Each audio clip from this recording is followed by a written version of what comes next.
आज आप KGF star यश को 2026 की दो सबसे बड़ी फिल्मों में देखने वाले हैं।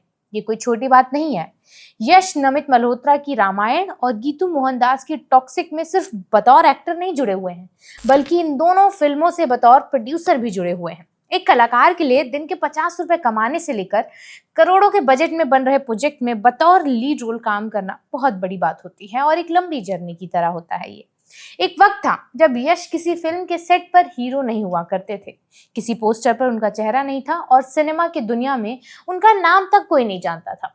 वो स्टेज के पीछे खड़े होते थे, एक्टर्स के लिए चाय लेकर जाते थे, सामान उठाते थे, सफाई करते थे और दिन के करीब 50 रुपए कमाते थे। Cut to 2026। आज वही यश एक तरफ लगभग 500 करोड़ के स्केल पर बन रही toxic a fairy tale for grown ups के सेंटर में है, दूसरी तरफ इंडियन सिनेमा के सबसे एम्बिशियस प्रोजेक्ट्स में से गिनी जा रही रामायण में रावण बन रहे हैं, जिसका 2 फिल्मों का पूरा सिनेमैटिक स्केल करीब 4000 करोड़ तक बताया जा रहा है। खास बात यह है कि इस बार यश सिर्फ एक्टर नहीं है, दोनों प्रोजेक्ट में प्रोड्यूसर के तौर पर भी जुड़े हैं। यानी बैक स्टेज से शुरू हुई उनकी कहानी अब उस जगह पहुंच गई है जहां वो सिर्फ किसी फिल्म का हिस्सा नहीं बन रहे, बल्कि ये तय करने वालों में है कि फिल्म कैसे बनेगी और कितनी बड़ी बनेगी। आज की वीडियो में हम आपको सुनाने वाले हैं केजीएफ स्टार बनने से बहुत पहले एक्टिंग का सफर शुरू करने वाले यश की कहानी। मेरा नाम है अनु और आप देख रहे हैं मास्टर शॉट। आपको पता है, यश की जर्नी की सबसे इंटरेस्टिंग बात ये नहीं है कि उनके आसपास आज कितने करोड़ रुपए घूम रहे हैं। इंटरेस्टिंग बात ये है कि हर बार जब उनका एक सपना पूरा हुआ, उन्होंने उसी जगह रुकने के बजाय अपने सपने का साइज और बड़ा कर दिया। यश का असली नाम नवीन कुमार गौड़ा है। कर्नाटका के हसन में एक गवर्नमेंट हॉस्पिटल में उनका जन्म हुआ था। पिता Arun Kumar government bus driver रहे और माँ पुष्पा होममेकर थी। उनका परिवार सिनेमा से बहुत दूर था और फाइनेंशियल सिक्योरिटी भी ऐसी नहीं थी कि बेटा बिना सोचे समझे एक्टिंग के पीछे निकल जाए। यश की माँ ने बाद में Kannada show weekend with Ramesh में बताया था कि उनके जन्म के वक्त उनके पिता के पास नौकरी तक नहीं थी और परिवार ने मैसूरू के पडुवरली में बेहद सीमित कमाई में शुरुआती साल गुजारे थे। ऐसे घर में सिनेमा स्टार बनने का सपना ग्लैमरस कम और इम्प्रैक्टिकल ज्यादा लगता है, लेकिन नवीन को शुरू से स्टेज और एक्टिंग का अट्रैक्शन था। 12वीं की पढ़ाई करने के बाद उन्होंने वो रास्ता चुना जिस पर कोई गारंटी ही नहीं थी। बेंगलुरु निकल गए। इरादा था असिस्टेंट डायरेक्टर बनने का। पहला मौका मिला भी, लेकिन सिर्फ 2 दिन में खत्म हो गया। अब जेब में करीब 300 रुपए थे। वापस घर जाने का मतलब था शायद वही कन्वेंशनल जिंदगी एक्सेप्ट करना जिससे निकल कर वो आए थे। इसीलिए यश वहीं रुक गए। सिनेमा ने दरवाजा नहीं खोला तो थिएटर का दरवाजा पकड़ लिया। बीवी करंथ का बेनाका थिएटर ट्रूप उनके लिए पहला रियल ट्रेनिंग ग्राउंड बना। यहाँ कोई वैनिटी वैन नहीं थी, कोई पर्सनल स्टाफ नहीं था, कोई स्टारडम नहीं था। बैक स्टेज काम था। चेयर्स लगानी हो आर्टिस्ट के बाद, साफ सफाई करनी हो, चाय सर्व करनी हो या कोई दूसरा छोटा काम, यश करते थे। रिपोर्ट्स के मुताबिक इस फेज में उन्हें लगभग दिन के 50 रुपए मिलते थे। सोचिए, आज जिस एक्टर के आसपास करोड़ों के प्रोजेक्ट प्लान हो रहे हैं, वही लड़का कभी दूसरे एक्टर को स्टेज पर जाते हुए देखता था और खुद पर्दे के पीछे खड़ा रहता था। लेकिन थिएटर ने उसे वो चीज दी जो पैसे नहीं दे सकती थी, डिसिप्लिन। कब एंट्री लेनी है, डायलॉग कैसे होल्ड करना है, बॉडी लैंग्वेज क्या कहती है, ऑडियंस कब रिएक्ट करती है और परफॉर्मर को स्टेज पर कितना प्रिपेयर्ड रहना पड़ता है। धीरे धीरे बैक स्टेज वाला लड़का स्टेज पर आया और 2004 तक उसे लीड रोल भी मिला। उसी दौर में टेलीविजन का रास्ता खुला। उत्तरायण से टीवी डेब्यू हुआ, फिर नंदा गोकुला आया नहा, जहां उनकी मुलाकात राधिका पंडित से हुई, जो आगे चलकर उनकी लाइफ पार्टनर बनी। यश आगे बढ़ रहे थे, लेकिन बहुत छोटे छोटे स्टेप्स में। फिल्में मिलने लगी तो भी उनका एटीट्यूड थोड़ा सा अलग था। वो स्क्रिप्ट मांगते, पढ़ना चाहते और समझना चाहते कि उन्हें आखिर करना क्या है।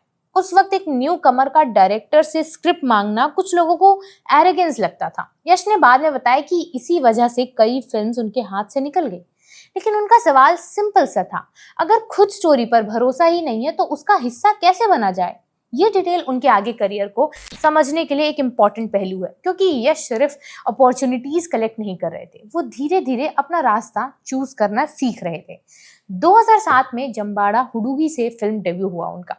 अगले साल मुगीना मनासू में उन्हें एक छोटा लेकिन नोटिसेबल रोल मिला और बेस्ट सपोर्टिंग एक्टर का फिल्म फेयर अवार्ड भी मिला। लेकिन ये वो ब्रेक थ्रू नहीं था जिसके बाद जिंदगी ओवरनाइट यानी रातों रात बदल जाए। लीड रोल्स में आए, कुछ फिल्मों में काम किया, कुछ में नहीं किया। फिर 2010 की मुराल साला आई, जिसकी टाइटल कार्ड में पहली बार उन्हें रॉकिंग स्टार कहा गया। फिल्म कमर्शियली सक्सेस बनी और यश की फैन फॉलोइंग बनने लगी। इसके बाद किरताका, लकी, जानू और फिर 2012 से 2014 के बीच एक ऐसा रन आया जिसने उन्हें कन्नड़ सिनेमा के टॉप लीग में पहुंचा दिया। ड्रामा गुगली, राजा हुली, गजेश्री और मिस्टर एंड मिसेस रामाचारी अब वो अननोन एक्टर नहीं थे। कर्नाटका में उनके नाम पर भीड़ जुट जाया करती थी। 2015 में मिस्टर एंड मिसेस रामाचारी के लिए अवार्ड लेते वक्त यश ने कहा था कि कन्नड़ सिनेमा अब एक अलग लेवल पर जाने वाला है। उस समय ये कॉन्फिडेंट यंग स्टार की लाइन लग सकती थी। कुछ साल बाद वही लाइन ऑलमोस्ट प्रेडिक्शन जैसी सुनाई देने लगी, क्योंकि अब उनकी लाइफ में आने वाला था वो प्रोजेक्ट जिसने सिर्फ यश की इमेज नहीं बदली, कन्नड़ सिनेमा का नेशनल पोजीशनिंग भी बदल कर रख दिया। प्रोजेक्ट था केजीएफ। तो तुम पूरी दुनिया जीत जाओ। प्रशांत नील की केजीएफ चैप्टर 1 उस समय कन्नड़ सिनेमा के लिए बहुत बड़ा रिस्क था। लगभग 80 करोड़ के रिपोर्टेड बजट पर बनी फिल्म एक ऐसे एक्टर के चेहरे पर टिकी थी जिसे नॉर्थ इंडिया की मेन स्ट्रीम ऑडियंस ठीक से जानती ही नहीं थी। ऊपर से रिलीज के वक्त थे शाहरुख खान सामने विद जीरो। लेकिन केजीएफ ने कन्वेंशनल रूल्स फॉलो नहीं किए। फिल्म का डार्क विजुअल वर्ल्ड, रॉकी भाई का एटीट्यूड, डबिंग, स्ट्रैटेजी और स्केल अलग था। फिल्म ने करीब 240 करोड़ वर्ल्ड वाइड बिजनेस किया और हिंदी बेल्ट में भी स्ट्रॉन्ग रिस्पॉन्स मिला फिल्म को। लेकिन नंबर्स से बड़ी बात यह थी कि अचानक पूरे इंडिया में लोग एक कन्नड़ एक्टर को उसके कैरेक्टर के नाम से पहचानने लगे, रॉकी भाई। फिर 2022 में केजीएफ चैप्टर 2 आई और जो वो जुआ था वो इवेंट सिनेमा बन चुका था। वर्ल्ड वाइड कलेक्शन 1200 करोड़ से भी आगे पहुंच गया और यश रीजनल स्टार से पैन इंडिया सुपरस्टार बन चुके थे। रॉकी भाई पॉप कल्चर का हिस्सा था। यहाँ तक सब कुछ परफेक्ट स्टोरी की तरह ही चल रहा था। लेकिन असली कॉम्प्लिकेशन यहाँ पे आया, क्योंकि जब कोई कैरेक्टर इतना बड़ा हो जाता है कि एक्टर से भी बड़ा हो जाए, दिखने लगे, तब सक्सेस अपॉर्चुनिटी भी होती है और ट्रैप भी। यश चाहते तो केजीएफ के तुरंत बाद 3 एक्शन फिल्म धड़ाधड़ साइन कर सकते थे। रॉकी जैसा लोग, वही स्वैगर, वही मास फॉर्मूला रिपीट करते, पैसे भी आते और ऑडियंस भी शायद थिएटर पहुंच जाती। लेकिन उन्होंने ऐसा किया ही नहीं। 4 साल तक उनकी कोई थिएट्रिकल रिलीज नहीं आई और यही उनकी कहानी का सबसे इंटरेस्टिंग पॉज है।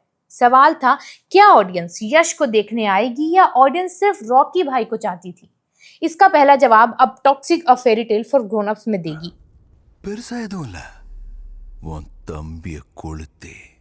ये तो मोहनदास के डायरेक्शन में बन रही टॉक्सिक को एक स्ट्रेट फॉरवर्ड केजीएफ कॉपी की तरह नहीं देखा जा रहा है। डार्क वर्ल्ड है, एक्शन है, साइकोलॉजिकल लेयर्स है, लेकिन सिनेमैटिक लैंग्वेज काफी अलग है। यश इसमें लीड एक्टर के साथ प्रोड्यूसर भी हैं, यानी रिस्क अब सिर्फ परफॉर्मेंस का नहीं है, क्रिएटिव और फाइनेंशियल ओनरशिप का भी है। फिर दूसरी तरफ रामायण है।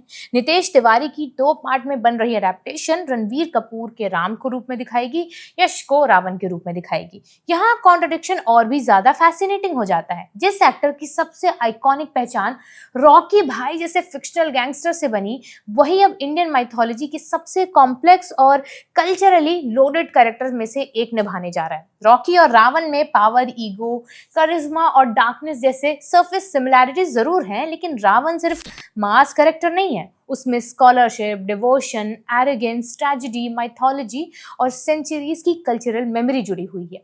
इसीलिए यश के लिए रामायण सिर्फ स्केल का अपग्रेड नहीं है, परफॉर्मेंस रिस्पॉन्सिबिलिटी का भी अपग्रेड है।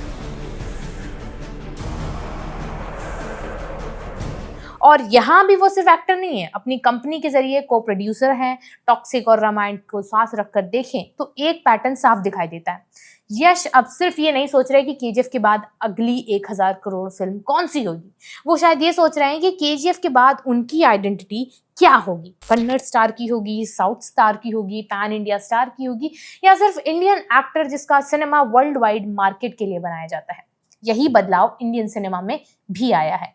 कभी कन्नड़, कभी हिंदी, कभी तमिल और तेलुगु इंडस्ट्री अपने अपने मार्केट्स में लार्जली ऑपरेट किया करती थी। फिर बाहुबली, केजीएफ और दूसरे पैन इंडिया फिल्म्स ने बाउंड्रीज ब्लर कर दी और यश इसी ट्रांजिशन के सबसे इंटरेस्टिंग फेसेस में से एक बन गए हैं। कभी बेंगलुरु में 300 रुपए लेकर टिके रहने की कोशिश कर रहा लड़का, फिर 50 रुपए रोज कमाने वाला लड़का, बैक स्टेज वर्कर, फिर टेलीविजन एक्टर, फिर कन्नड़ हीरो, फिर रॉकिंग स्टार, फिर रॉकी भाई और अब 2 जायंट प्रोडक्शन का एक्टर और प्रोड्यूसर। इसीलिए उनकी कहानी को सिर्फ स्ट्रगल से सुपरस्टार कह देना बहुत छोटा डिस्क्रिप्शन है उनके लिए। असली कहानी शायद एम्बिशन की है।